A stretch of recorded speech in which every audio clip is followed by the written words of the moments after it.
Welcome to Newsday. I'm Sharanjit, Leyl in Singapore. The headlines. President Trump prepares to address the nation on the coronavirus pandemic and its economic impact. And inside one of South Korea's super labs, where they're processing thousands of samples a day in the fight against the coronavirus. I'm Kasia, Madera in London, also coming up here on Newsday. In Italy, new restrictions mean that all shops are closed except for food stores and pharmacies. And in New York, the victims of the disgraced Hollywood film producer Harvey Weinstein celebrate his jail sentence of 23 years for rape and sexual assault. Live from our studios in Singapore and London. This is BBC World News. It's Newsday. Well, good morning. It's 9 a.m. here in Singapore and 1 a.m. in London. And the World Health Organization has, for the first time, declared the coronavirus outbreak a pandemic. The number of cases outside China has increased 13-fold over the past 2 weeks. And in the next few minutes, we're expecting President Trump to make a statement on the situation. And of course, we'll bring that to you live from Washington when it happens. And I believe it is just starting now, and we should be able to take you there live to Washington. President Trump is expected to address the coronavirus COVID-19 situation. And is now spreading throughout the world. He is speaking now. Today, the World Health Organization officially announced that this is a global pandemic. We have been in frequent contact with our allies, and we are marshaling the full power of the federal government and the private sector to protect the American people. This is the most aggressive and comprehensive effort to confront a foreign virus in modern history. I am confident that by counting and continuing to take these tough measures, we will significantly reduce the threat to our citizens, and we will ultimately and expeditiously defeat this virus. From the beginning of time, nations and people have faced unforeseen challenges, including large-scale and very dangerous health threats. This is the way it always was and always will be. It only matters how you respond, and we are responding with great speed and professionalism. Our team is the best anywhere in the world. At the very start of the outbreak, we instituted sweeping travel restrictions on China and put in place the first federally mandated quarantine in over 50 years.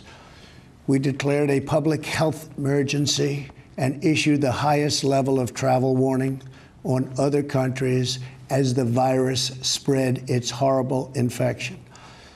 And taking early, intense action, we have seen dramatically fewer cases of the virus in the United States than are now present in Europe. The European Union failed to take the same precautions and restrict travel from China and other hotspots.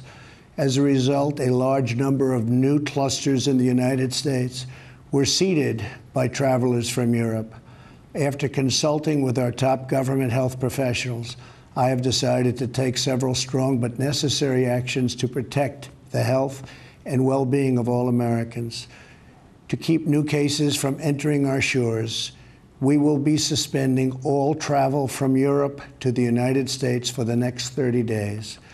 The new rules will go into effect Friday at midnight. These restrictions will be adjusted subject to conditions on the ground.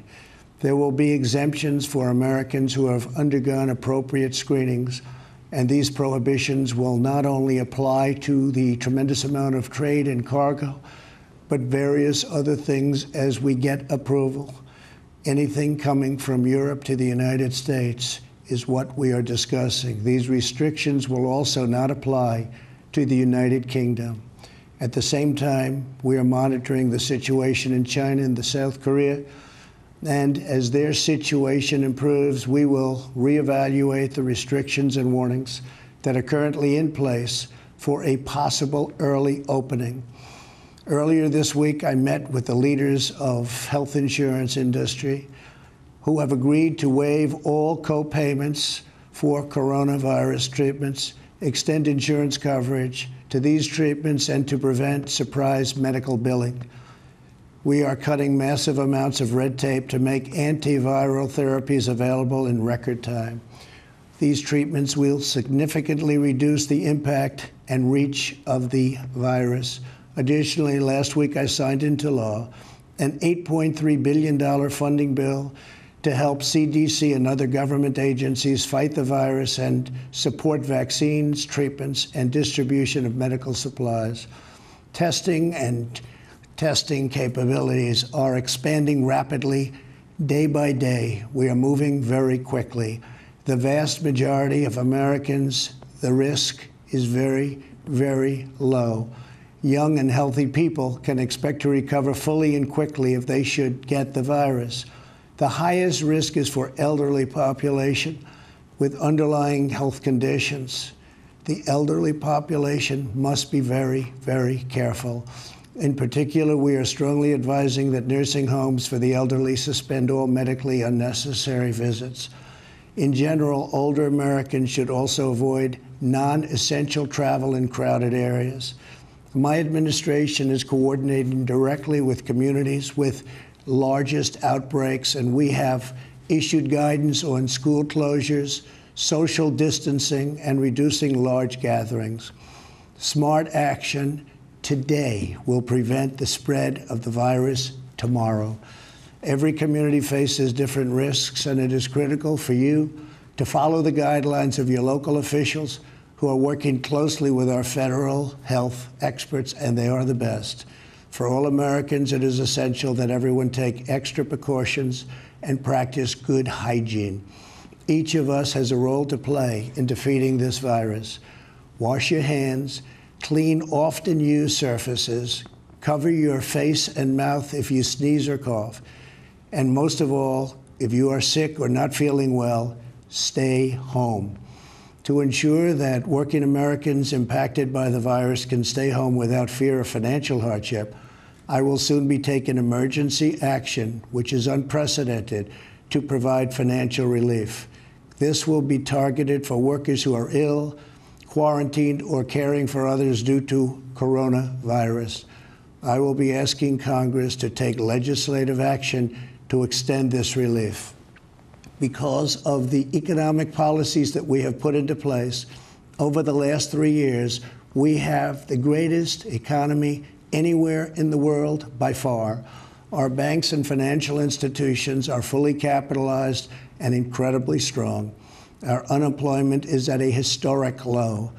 This vast economic prosperity gives us flexibility, reserves, and resources to handle any threat that comes our way. This is not a financial crisis.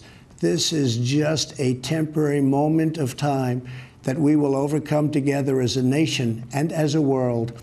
However, to provide extra support for American workers, families, and businesses, tonight I am announcing the following additional actions. I am instructing the Small Business Administration to exercise available authority to provide capital and liquidity to firms affected by the coronavirus. Effective immediately, the SBA will begin providing economic loans in affected states and territories. These low-interest loans will help small businesses overcome temporary economic disruptions caused by the virus. To this end, I am asking Congress to increase funding for this program by an additional $50 billion. Using emergency authority, I will be instructing the Treasury Department to defer tax payments without interest or penalties for certain individuals and businesses negatively impacted. This action will provide more than $200 billion of additional liquidity to the economy. Finally, I am calling on Congress to provide Americans with immediate payroll tax relief. Hopefully, they will consider this very strongly. We are at a critical time in the fight against the virus. We made a life-saving move with early action on China. Now we must take the same action with Europe. We will not delay.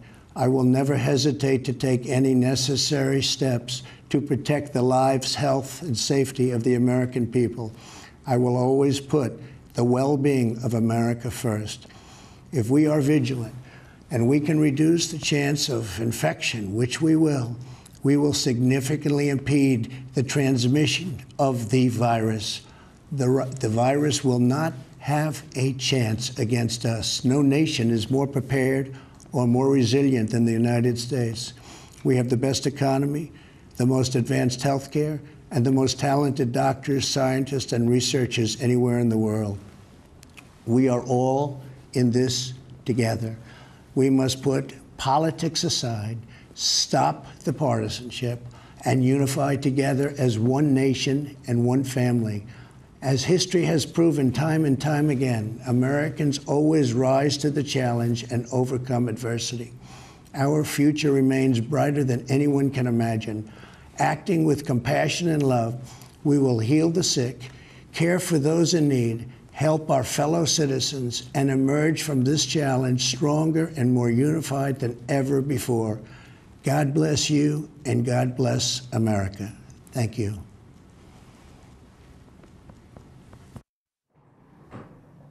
So Donald Trump there making his speech, updating the American nation on the coronavirus. Some headlines there for you.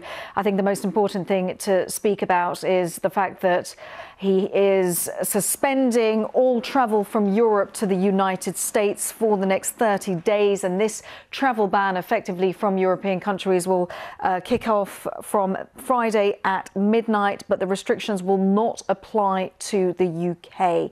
He has been speaking he has been talking about all the various different measures that he is bringing in, including asking people to stay at home if they are ill, recommending that nursing homes suspend all unnecessary visits, and basically saying that he will take emergency action to provide financial relief for workers who are ill, quarantined, or caring for others due to coronavirus. He was continuing to stress that the United States has the best economy and the best healthcare system and the most talented doctors, stressing that the United States will overcome this, and also just underlining that their restrictive travel for anyone from China when this first started to appear has helped to, in his words, save lives. David Willis, my colleague is monitoring this speech for us. David, what did you make of this? Because I think the travel ban from Europe is going to make quite a few headlines, to say the least. It will kick in on Friday at midnight.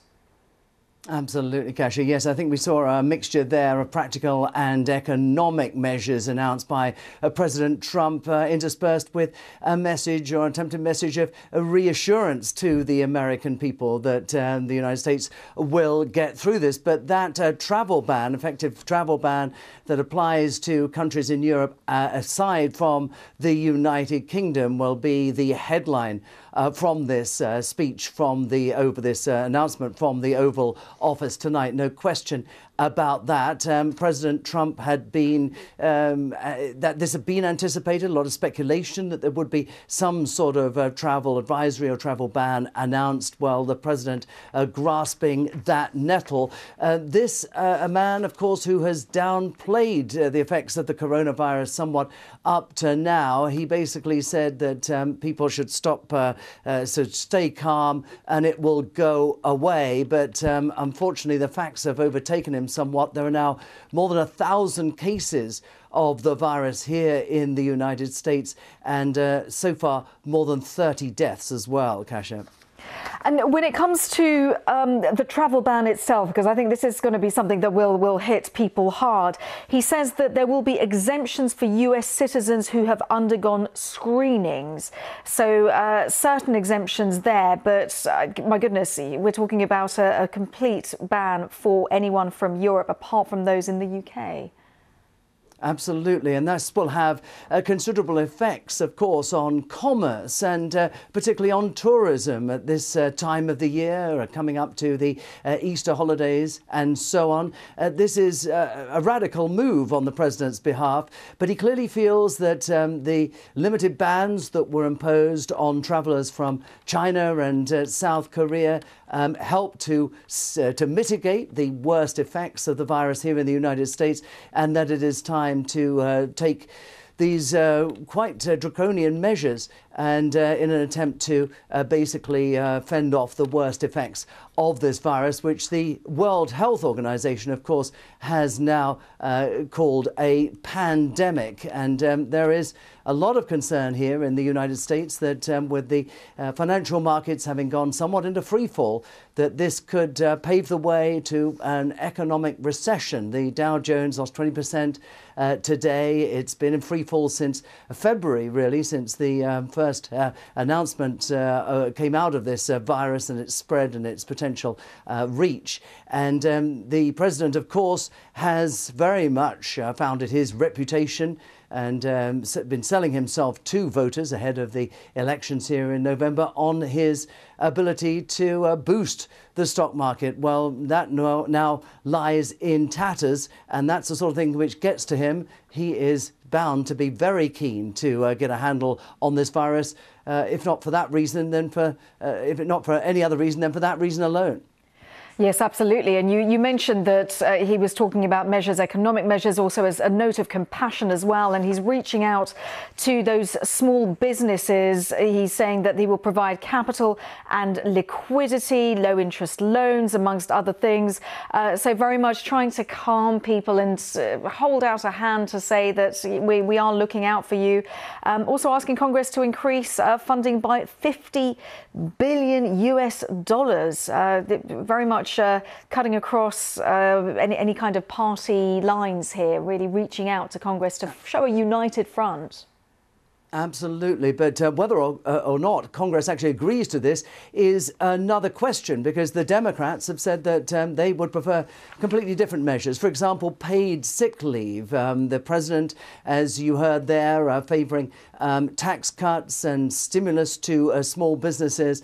Democrats arguing that the approach should be completely different as far as that is concerned. But there is no agreement so far on that stimulus plan. And of course, Congress takes a week off from the end of this week. So difficult to see that there will be any agreement on that rather ambitious funding plan the president announced tonight in the next few days at least.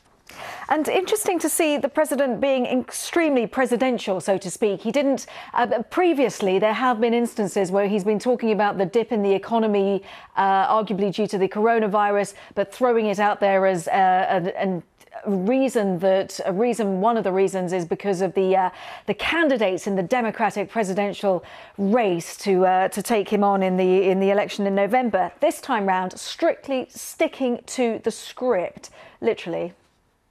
Absolutely. And he's argued that this has been played up by the Democrats, has been played up by the media, of course. But you're absolutely right. It's a recognition, I think, tonight of the seriousness, the potential seriousness of this coronavirus here in the United States. The president taking to the Oval Office in prime time, the first time he's done that in more than a year, to address head on the concerns, I think, of many people here as this the effects of this virus spread.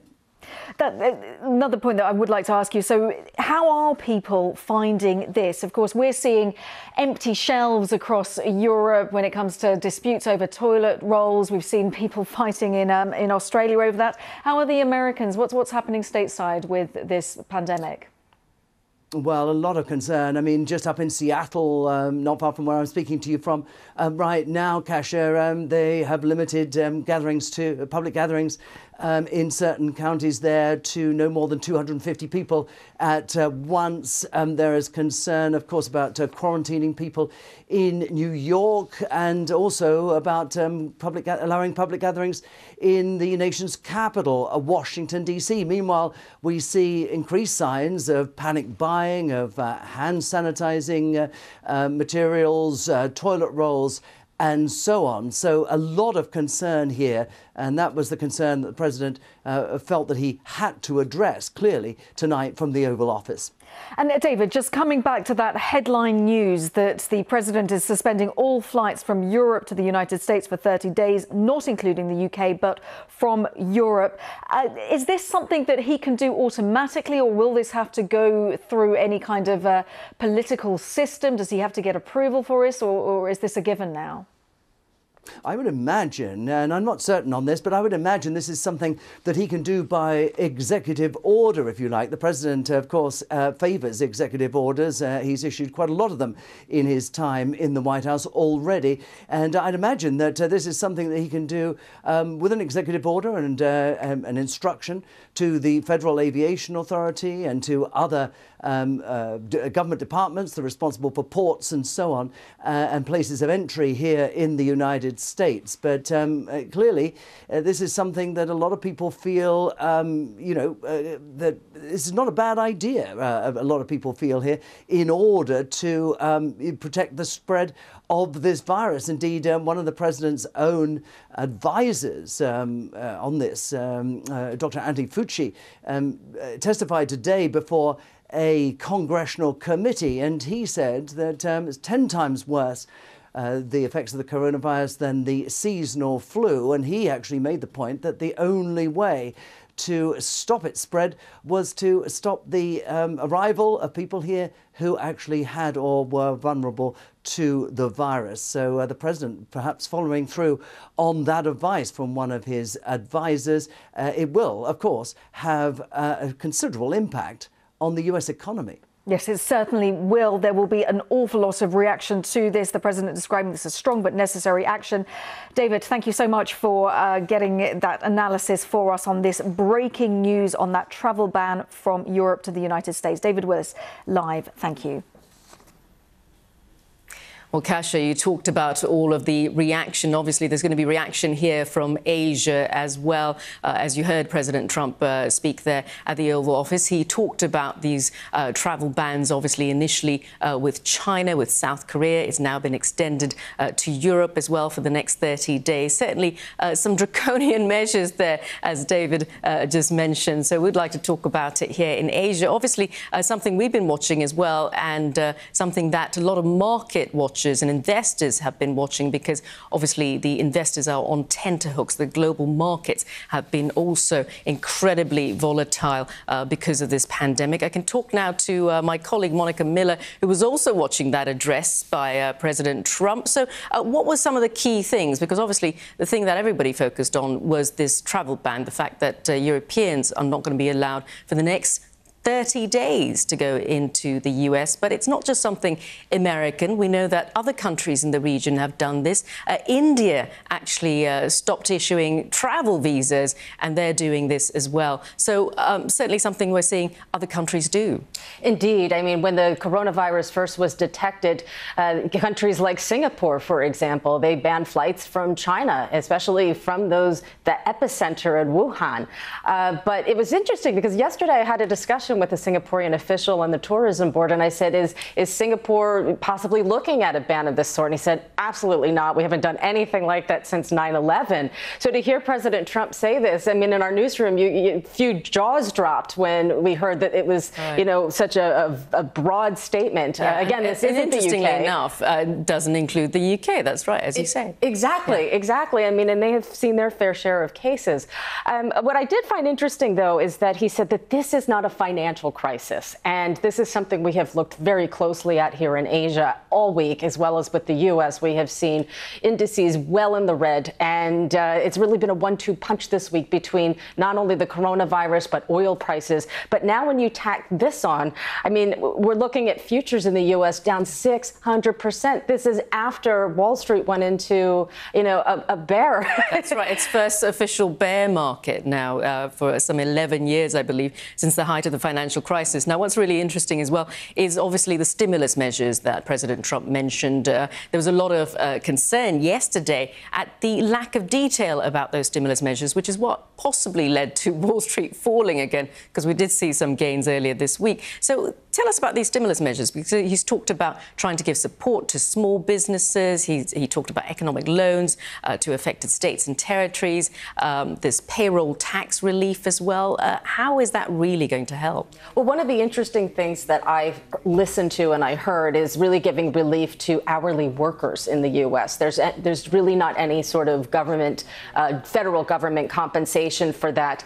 And when you ask people to stay home from work, I mean, that's going to have a massive massive impact on the economy. People might not be able to pay their mortgages or their bills. So that is something that I think investors were looking for, but it just doesn't seem to be enough to shake out those fears. And indeed, we are watching those markets and they continue lower this morning here in Asia. Thank you for that, Monica Miller, talking through some of those specifics that President Trump just mentioned in his address at the Oval Office, talking about the situation and how the US is going to be coping with the coronavirus outbreak. Yes, breaking news there. Just to remind you that, of course, the president within just the past few moments has said that all flights from Europe will be suspended from Friday at midnight. The restriction does not apply, however, to the UK. And he said that the situation with flights and travel from China will be reassessed as and when their situation, the number of cases drops there. But this is breaking news that all flights from Europe to the United States, not including from the UK, will be suspended for 30 days from Friday at midnight. The president announcing that from the Oval Office, as Sharanjit, you were saying, within the past few moments. We are expecting an awful lot of reaction. Do stay with us here on BBC News. For the time being, thanks for watching.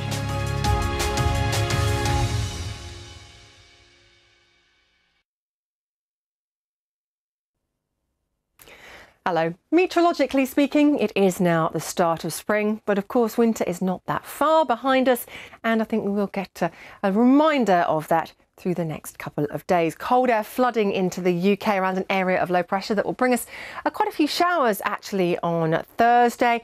The most frequent showers closest to the low centre, so across the northern half of the UK, but can't rule out some pretty sharp ones whipping through on that strong wind further south either. And as you can see, the blue has flooded its way right the way across the UK for today. We're all sitting in the polar air, so definite chill to proceedings, even where we see some sunshine. But after showers overnight and with plunging temperatures, snow and ice a possible hazard as we start our morning commute. Could be some further falling snow through the earlier part of the day as well for Scotland, for the higher ground of northern England and for Northern Ireland. We should see the snow levels rising as the day progresses, however. Some of the showers to the south, though, could have a little bit of hail mixed in with them from time to time. There'll be quite squally winds here too, but the showers should be more scattered. They'll tend to come in more persistent bands to the north of the UK, across Northern Ireland, parts of Northern England and Scotland. It will feel chilly, and the wind, well, strongest across southern Scotland, northern England, Northern Ireland and to the northwest of Wales. Gusts could touch up to 60 miles per hour here, but gusts of 40 miles per hour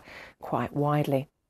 Through Thursday evening, still quite a lot of showers around, but then we move into the small hours of Friday and things start to become quieter. We pick up quite a northerly wind down the length of the North Sea. That will feed some showers into eastern counties of the UK. Temperatures fall away across the northern half of the UK, in particular again into the small hours of Friday. So ice a risk to the north of the UK for first thing on Friday once again. But our showers will tend to shift offshore quite quickly through Friday morning as a high pressure starts to build. Just a little ridge, a brief ridge of high pressure starts to build for Friday daytime. So the early showers clear, the northerly wind eases, there'll be some pleasant sunshine for the majority, for a time at least, before our next low starts to approach from the southwest as we get into Friday afternoon. The wind will begin to pick up once again and we'll see the arrival of some further rainfall. And then it's another weekend and another area of low pressure. Saturday, the wettest of the weather to the northwest of the UK. For Sunday, this front needs to make its way through.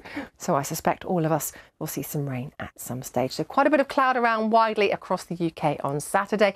Rainfall fairly limited. Sunday definitely looks like soggier prospects across the board.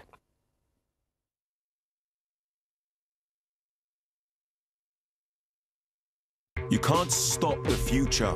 It's already here. 2020 is the start of a new era. Yesterday's heroes and today's benchmark. The rising stars have been set ablaze. Role models with a new role. They're taking over. This new generation aren't just here to play the game. They're here to raise it. BBC Sport. Raise the game. As the coronavirus story develops, BBC News has global coverage. There's nobody on the street here. This province is now going to be locked down. Passengers are told to self-isolate if they start to feel ill. It is hoped they will have a vaccine in this outbreak. See the headlines as they happen with breaking news alerts on our app and get the full story with bbc.co.uk/news. People just don't know how long it's going to be like this. Follow the latest on the coronavirus outbreak with BBC News.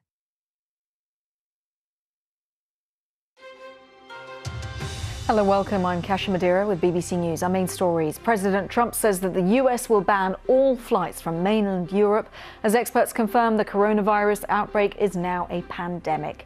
Speaking from the Oval Office, Donald Trump said that the 30-day ban would come into effect on Friday. He said he wanted to prevent the spread of the virus across the US after Europe failed to contain it. And away from the coronavirus, the disgraced film producer Harvey Weinstein has been sentenced to 23 years in prison for rape and for sexual assault. He was found guilty in a trial in New York last month.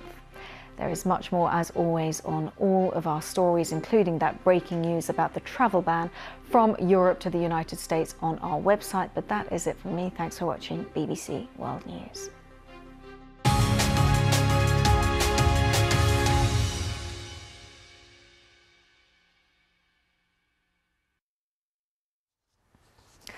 Many more details on the travel ban from Europe to the United States and also on all of our stories on our website. You can check out the news app as well. But now let's cross over to Sharanjit.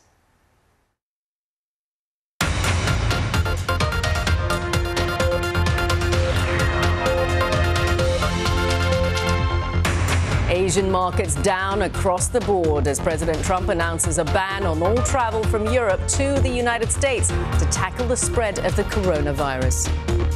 The ban comes after a shocking day on Wall Street. The bear market returns with the Dow ending its 11-year growth streak.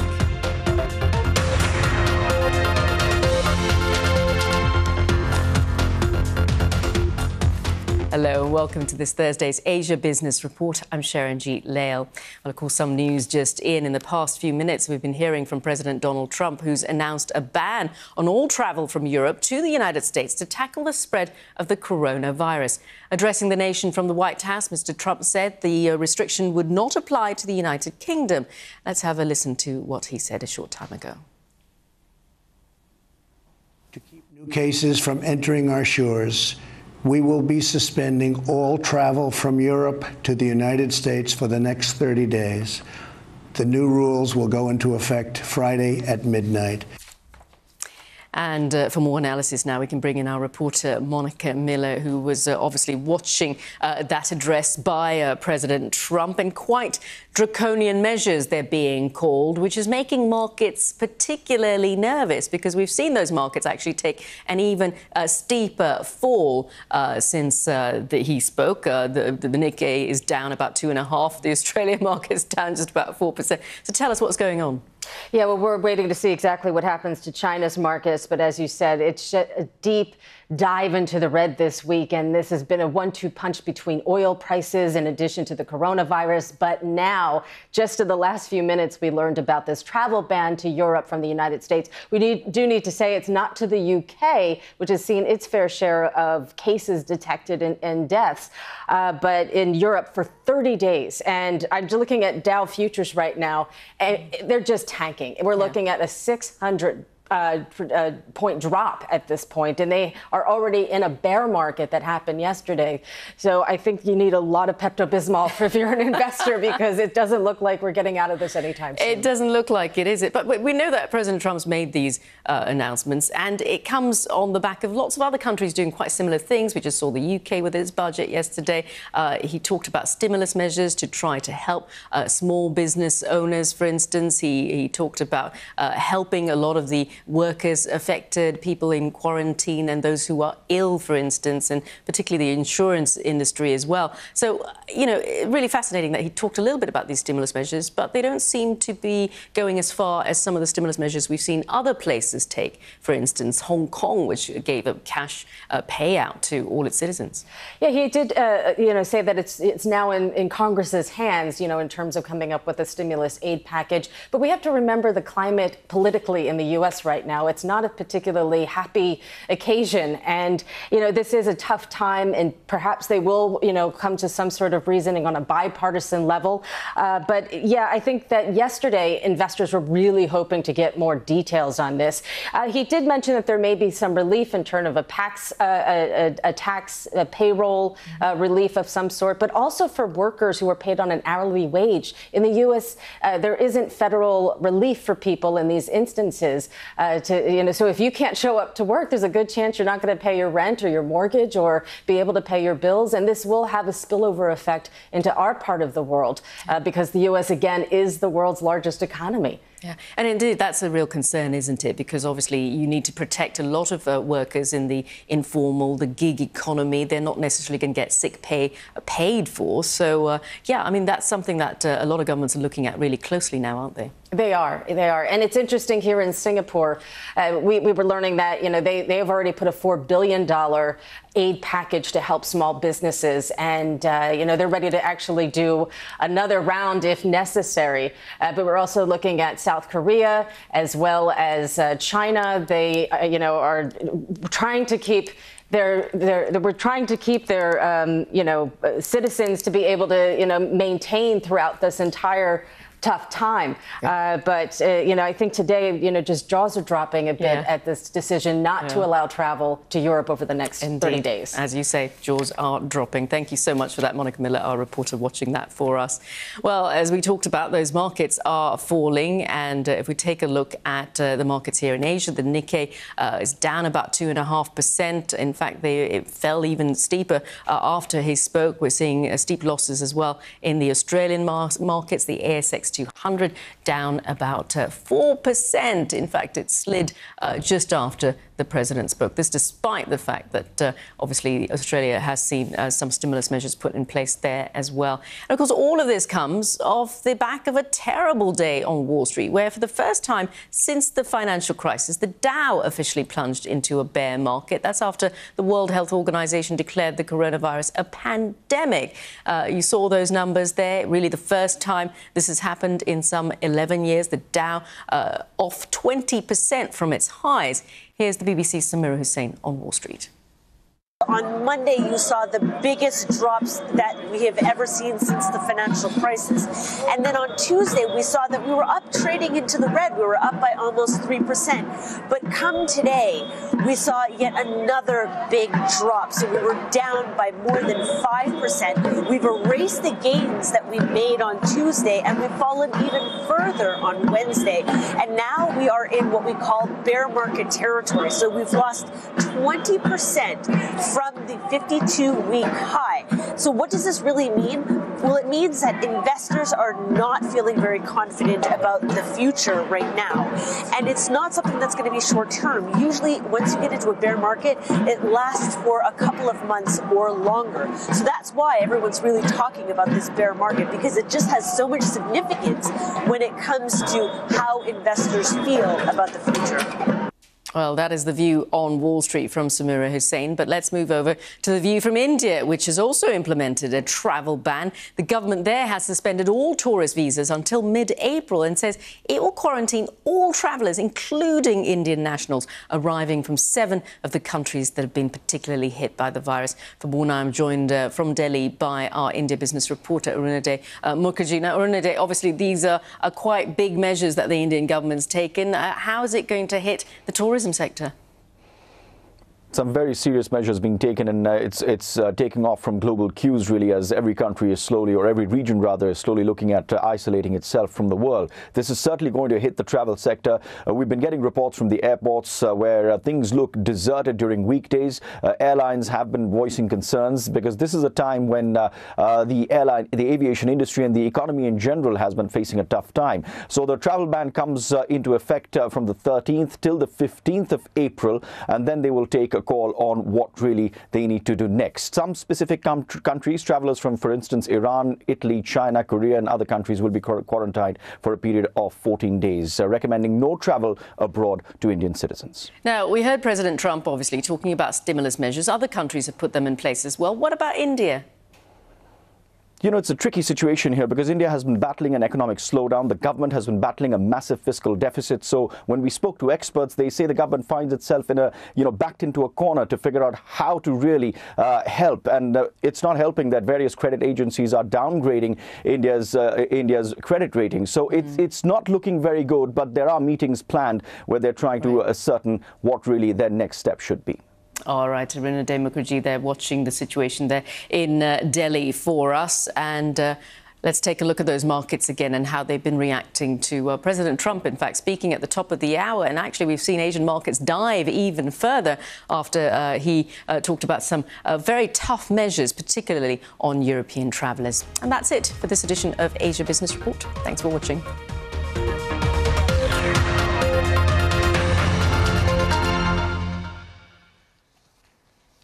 Hello, welcome. Let's bring you up to date with that breaking news that we brought you within the past half hour. President Trump is banning all flights from mainland Europe to the US for 30 days. It's to defeat the coronavirus pandemic. Meanwhile, in Italy, new government restrictions shut all shops except food stores and pharmacies. Now, in other news, a senior Scottish government official has told the trial of the former First Minister Alex Salmond that he kissed her on the mouth and touched her bottom. The woman, known as Woman A, said that she was employed by the SNP at the time and was humiliated by Mr Salmond's behaviour. He denies all the charges against him. Here's our Scotland editor, Sarah Smith. Alex Salmond is facing accusations of sexual assault from 10 women. He heard 3 of them giving evidence today. One of the women told the court she was groped by Mr Salmond on several occasions whilst he was campaigning in Glasgow in 2008. She claimed he also repeatedly kissed her on the lips. It was very sloppy and unpleasant, she said. The prosecutor asked, "Why didn't you just say, 'First Minister, don't do this'?" The woman replied, "I liked my job. I didn't know him very well, and he was the most powerful man in the country, and I didn't know what would happen if I said no or get off. I didn't think of complaining because I didn't know how. Who do you complain to about the First Minister?"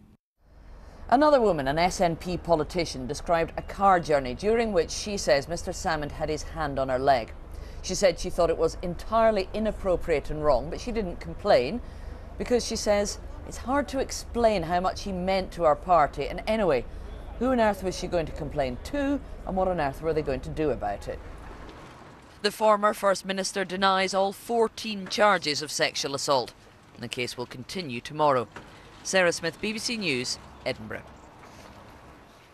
2 Russian pranksters claim that they've managed to speak to Prince Harry in a hoax call. They pretended to be the climate change activist Greta Thunberg and her father.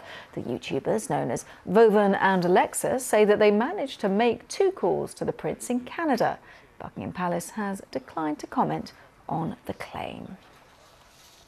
As always, there's lots more on our website. I'm on social media at BBC Kasia Madera, but now it is time for Sport Today. Bye-bye from me.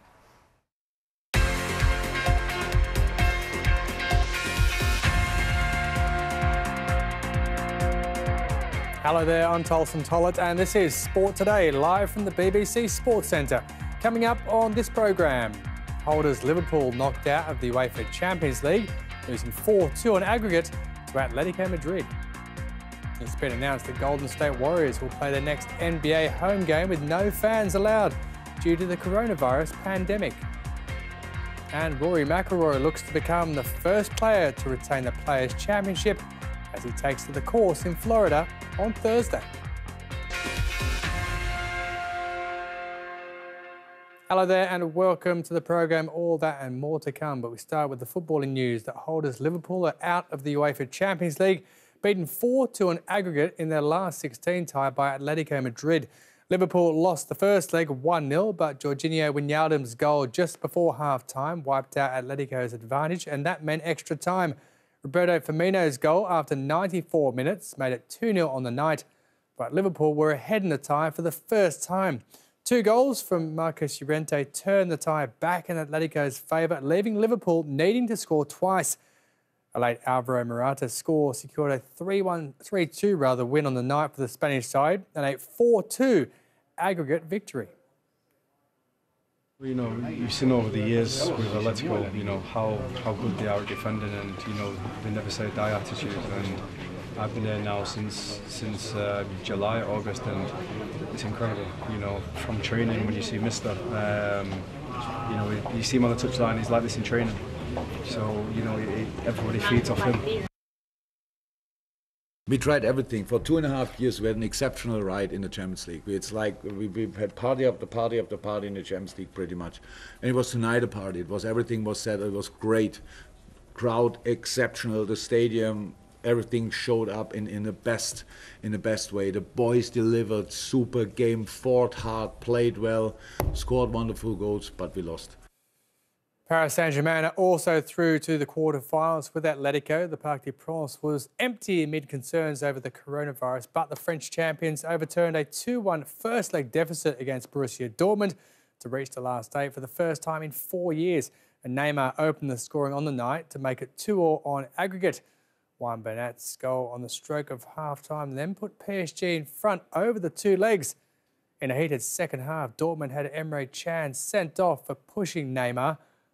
But Thomas Tuchel's side held on against his former club to go through 3-2 on aggregate. There are more important things than football, we know that. But in those last few minutes, we really didn't want to lose. I hate losing. It was tough on Dortmund, and so those last 5 minutes, with every attack, there could have been a chance. Every time Kimpembe kicked the ball, we wanted the referee to blow his final whistle for the end of the game, but he didn't. Finally, it was the end, and it was an explosion. It was a release for us. So no fans inside the Parc des Princes, but there were plenty outside, as you can see, who celebrated their team moving through to the quarterfinals. With around 3,000 gathering to show their support, the players joined them afterwards to show their appreciation as they progressed to the last eight. As much as you can get. Not a good game, and we knew it was going to be tough, and I'm very disappointed. We let in 2 goals and we don't score. Then it's getting hard, but we didn't get the rhythm and we didn't get the flow in the game, so then it's difficult because they're also good, you know. In the USA, the Golden State Warriors have become the first NBA team to stop fans attending home games. That's after officials in San Francisco announced a ban on gatherings of more than 1,000 people for the next 2 weeks due to fears about the coronavirus. It means the Warriors match at Chase Center against the Brooklyn Nets on Thursday will be played in an empty arena. I think when we found out that there weren't any fans, it's kind of just, you don't really know what to expect.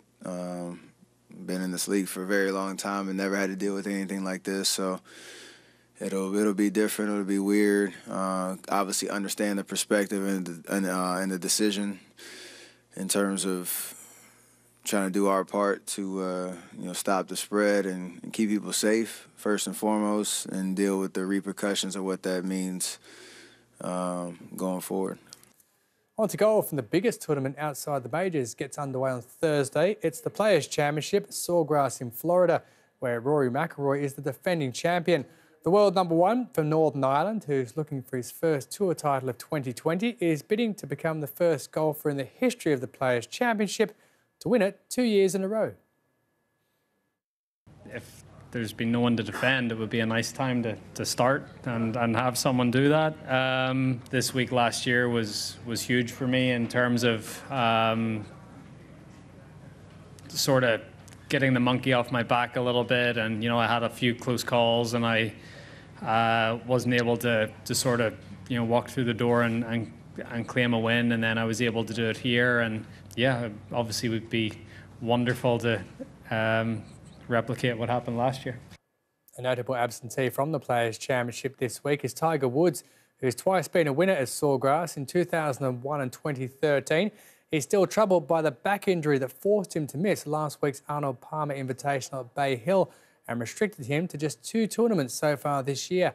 Our golf correspondent Ian Carter says Woods' main priority is the defence of his Masters title at Augusta next month. Undoubtedly, the Masters is Tiger Woods' #1 priority.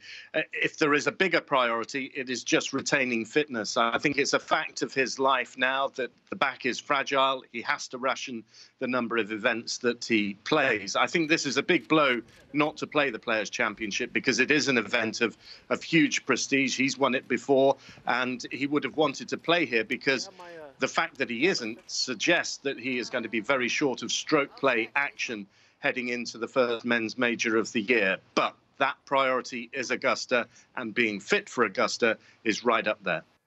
Back to football, and they're approaching full time in the final match of the She Believes Cup. The USA need only a draw against Japan to win the competition for the third time, and world champions are leading 3-1 in that one. Megan Rapinoe and Kristen Press both scored for the Americans in the first half, with Mana Iwabuchi pulling one back for Japan. Lindsay Horan has just made it 3-1 with 4 minutes remaining.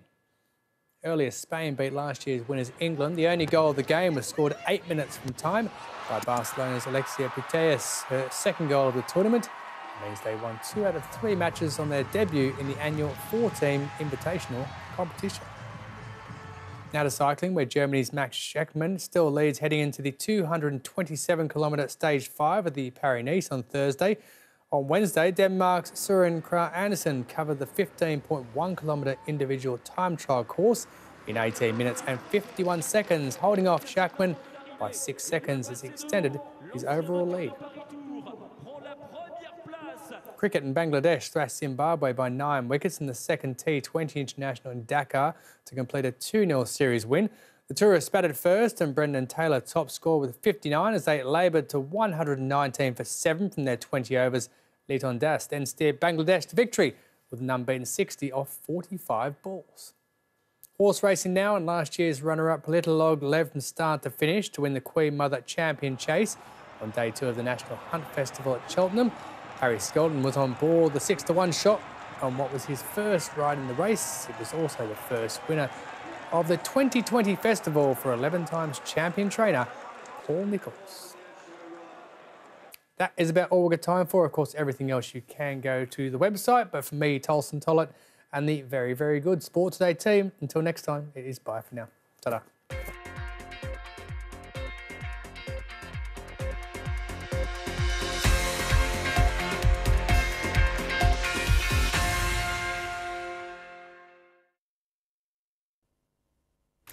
Hello. Meteorologically speaking, it is now the start of spring, but of course winter is not that far behind us, and I think we will get a reminder of that through the next couple of days. Cold air flooding into the UK around an area of low pressure that will bring us quite a few showers actually on Thursday. The most frequent showers closest to the low centre, so across the northern half of the UK, but can't rule out some pretty sharp ones whipping through on that strong wind further south either. And as you can see, the blue has flooded its way right the way across the UK for today. We're all sitting in the polar air, so definite chill to proceedings, even where we see some sunshine. But after showers overnight and with plunging temperatures, snow and ice a possible hazard as we start our morning commute. Could be some further falling snow through the earlier part of the day as well for Scotland, for the higher ground of northern England and for Northern Ireland. We should see the snow levels rising as the day progresses, however. Some of the showers to the south, though, could have a little bit of hail mixed in with them from time to time. There'll be quite squally winds here too, but the showers should be more scattered. They'll tend to come in more persistent bands to the north of the UK, across Northern Ireland, parts of Northern England and Scotland. It will feel chilly, and the wind, well, strongest across southern Scotland, northern England, Northern Ireland and to the northwest of Wales. Gusts could touch up to 60 miles per hour here, but gusts of 40 miles per hour quite widely. Through Thursday evening, still quite a lot of showers around, but then we move into the small hours of Friday and things start to become quieter. We pick up quite a northerly wind down the length of the North Sea. That will feed some showers into eastern counties of the UK. Temperatures fall away across the northern half of the UK, in particular again into the small hours of Friday. So ice a risk to the north of the UK for first thing on Friday once again. But our showers will tend to shift offshore quite quickly through Friday morning as the high pressure starts to build. Just a little ridge, a brief ridge of high pressure starts to build for Friday daytime. So the early showers clear, the northerly wind eases. There'll be some pleasant sunshine for the majority for a time at least before our next low starts to approach from the southwest as as we get into Friday afternoon. The wind will begin to pick up once again, and we'll see the arrival of some further rainfall. And then it's another weekend and another area of low pressure. Saturday, the wettest of the weather to the northwest of the UK. For Sunday, this front needs to make its way through, so I suspect all of us will see some rain at some stage. So quite a bit of cloud around widely across the UK on Saturday. Rainfall fairly limited. Sunday definitely looks like soggier prospects across the board.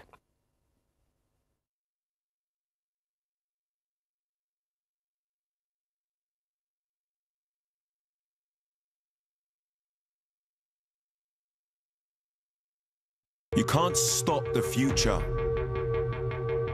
It's already here. And it's always a step ahead. 2020 is the start of a new era. For a new generation. Yesterday's heroes and today's benchmark.